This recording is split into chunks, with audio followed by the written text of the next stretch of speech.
Alhamdulillah, assalatu wassalamu ala asrafil anbiya'i wal mursalin sayyidina wa maulana Muhammadin wa ala alihi wa sahbihi ajma'in. Sebelumnya kita sampaikan salawat dan salam kepada junjungan kita Nabi besar Muhammad SAW beserta keluarga, para sahabat dan pengikut beliau sampai akhir zaman. Alhamdulillah, hari ini kita diberi kesempatan untuk menghadiri majelis yang insya Allah diberkahi. Ulun berdoa, kita semua berharap kalau kita dalam kondisi sulit semoga dilapangkan. Kalau kita dalam kondisi ada hutang, semoga Allah segera memberikan kesempatan untuk melunasi. Dan kalau di antara keluarga kita ada yang sakit, segera diberi kesembuhan, diberi jalan keluar, dan apapun itu mudahan kita semua dalam kondisi yang terbaik. Baik, mungkin supaya lebih semangat, ulun minta ya Ibu Mama Laila, kemudian Pian hadap sini supaya nyaman malah. Ya, walaupun kita sedikit. Ya. Bu Mawar tadi katanya 10 jamaahnya mana? Gak jadi ya. Baik. Ya.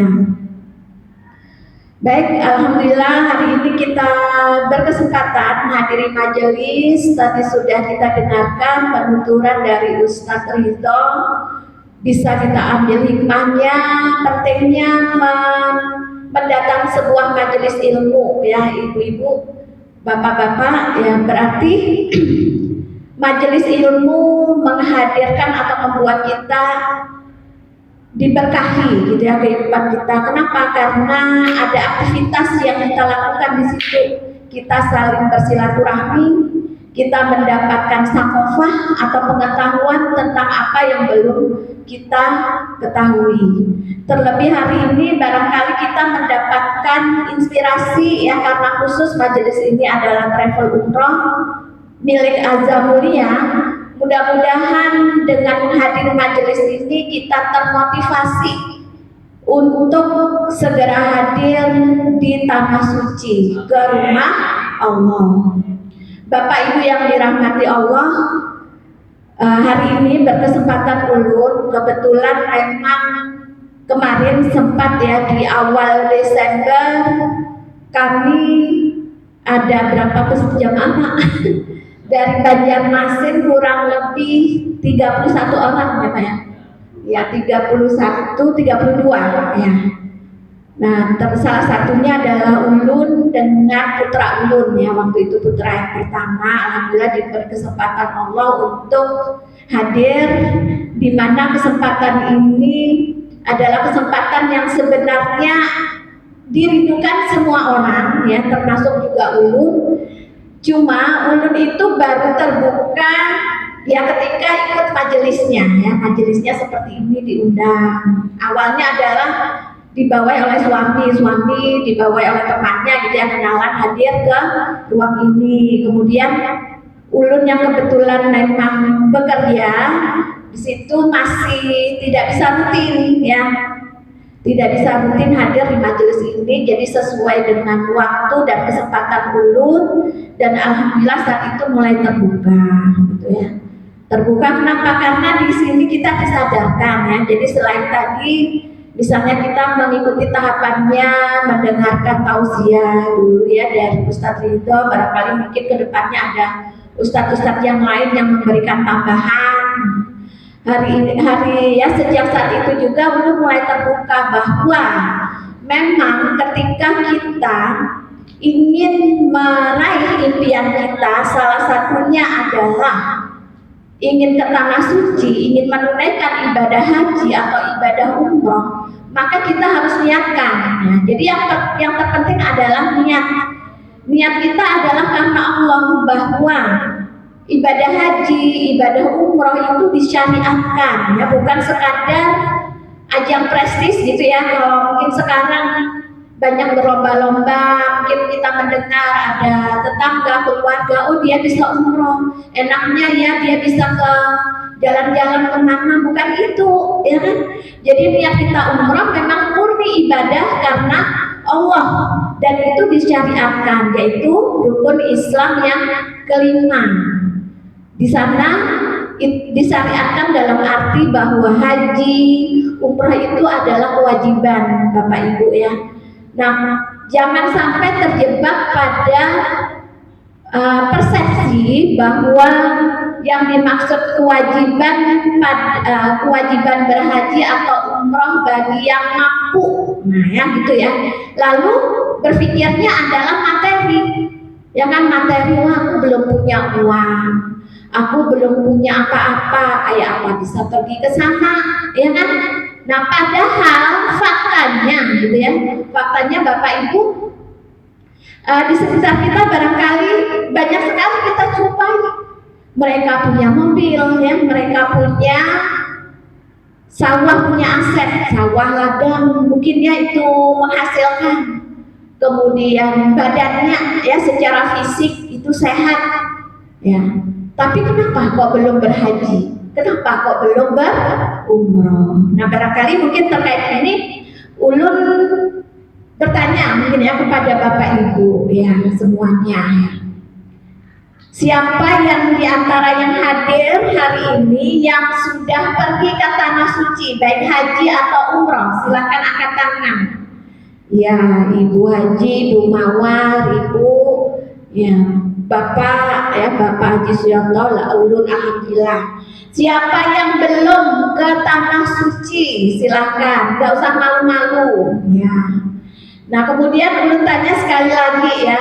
Yang belum pernah ke sana, siapa ya semuanya, siapa yang ingin pergi ke tanah suci? Ya, semuanya. Nah, ternyata yang sudah pun ulun pun juga ya. Iниnkah kita semua ke tanah suci? Ingin, pasti gitu ya. Siapa yang belum mau ke tanah suci ya, memenuhi panggilan Allah? Nah, sekarang pertanyaannya, mengapa Bapak Ibu belum umrah, belum haji, istilahnya belum ke tanah suci? Apa kira-kira alasannya? Kalau Mama Laila, kenapa pian belum? Mungkin pasti punya keinginan ya luar biasa, tapi sampai hari ini belum berangkat. Kira-kira alasan pian apa Bu? Apa karena apa?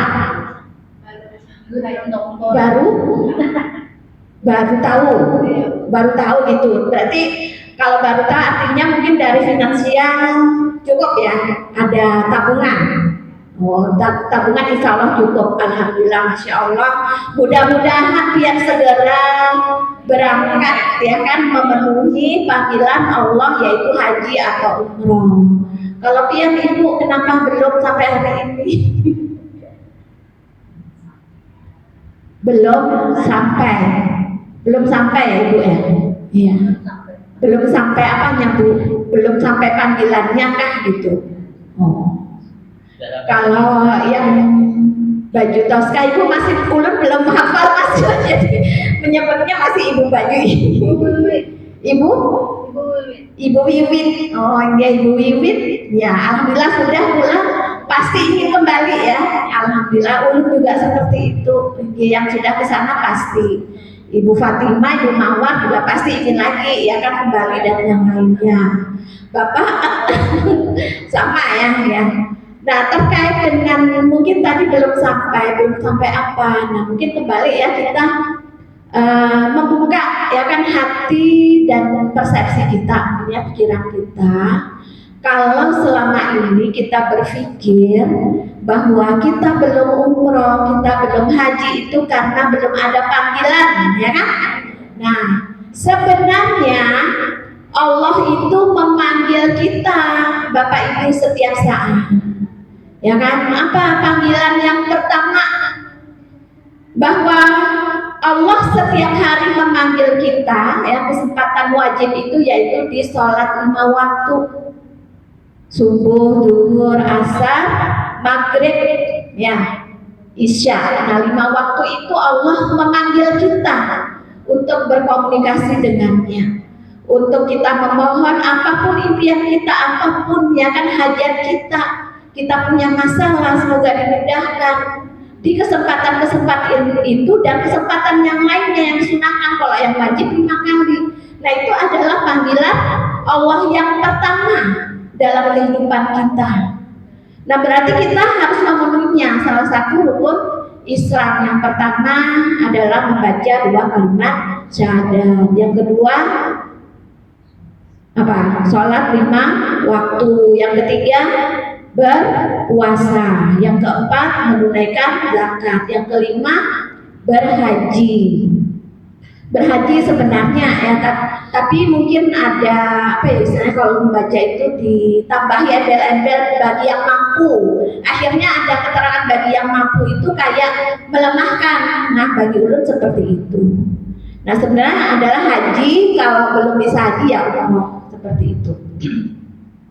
Nah, berarti panggilan yang pertama insya Allah ini kita tunaikan sudah ya setiap hari. Nah, panggilan yang kedua inilah Bapak Ibu, yaitu panggilan haji dan umroh, bahwa Allah memanggil kita untuk hadir, ya kan. Kalau kita punya masalah dalam kehidupan kita apapun, kita upayakan dengan apa yang kita miliki bisa hadir ke sana. Kemudian kita bermunajat ya di tempat-tempat, apalagi di depan Ka'bah, dan di situ insya Allah akan dimudahkan di kehidupan kita berikutnya. Itu panggilan yang kedua. Jadi panggilan pertama sudah kita tunaikan. Panggilan yang kedua adalah sebenarnya kita diminta Allah untuk hadir di tanah suci yang memenuhi rukun Islam yang kelima. Itu panggilan. Jadi kalau selama ini merasa belum sampai, belum dipanggil, ternyata tidak. Kita senantiasa dipanggil Allah untuk ke sana, gitu. Bagaimana upaya kita memenuhinya? Nah, di situ nanti juga akan ya di travel ini juga akan dijelaskan gitu bagaimana cara mudahnya. Kalau itu masalah finansial, kayak apa caranya yang kita tadi yang pertama.